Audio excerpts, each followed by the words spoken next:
হ্যাঁ, এই কাজকর্ম করে না, সব ইয়ে করে দিয়েছে। আমি যদি যাচ্ছি কাজ করব না।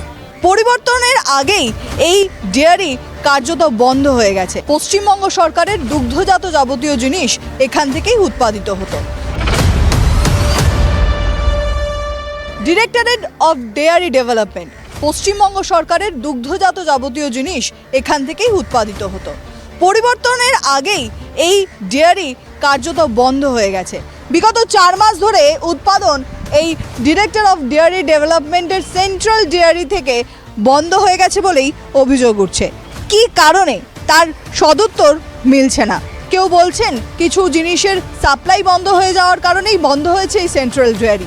পশ্চিমবঙ্গ সরকারের এই সেন্ট্রাল ডেয়ারি পূর্বতন সরকারের সময়েই বন্ধ হয়ে যায়। 4 মাস ধরে এখানকার যাবতীয় উৎপাদন প্রক্রিয়া সম্পূর্ণভাবে বন্ধ রয়েছে। তবে সঠিক কারণ এখনও পর্যন্ত জানা যায়নি। পূর্বতন সরকার এর কোনো ব্যবস্থা নিয়েছে কিনা সেটা নিয়েও প্রশ্নচিহ্ন উঠছে। তার সঙ্গে সঙ্গে এই ডেয়ারি থেকে যে পরিমাণ উৎপাদন হতো সারা রাজ্যে দুগ্ধজাত জিনিসের, তার অবস্থান কি হবে তাও নিয়েও কোনো সুস্পষ্ট ধারণা কিন্তু নেই এই ডেয়ারি ডেভেলপমেন্টের যারা কর্তৃপক্ষ রয়েছেন তাদের কাছে। এখানে বেলগাছিয়া বন্ধ আছে, আপনার হচ্ছে মাদার ডায়েরি থেকে আসছে আর হরিণঘাটা থেকে আসছে। এখানে বন্ধ কেন আমি বলতে পারবো না, এখানে বন্ধ কেন এখন জানি না ব্যাপারটা।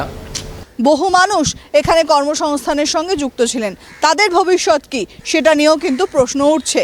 তবে এর মধ্যেই রাজ্যে এসছে অপর একটি ডেয়ারি উৎপাদন কেন্দ্রের সংস্থা, তারা বিলগ্নীকরণ করছেন এ রাজ্যের ব্যবসায়।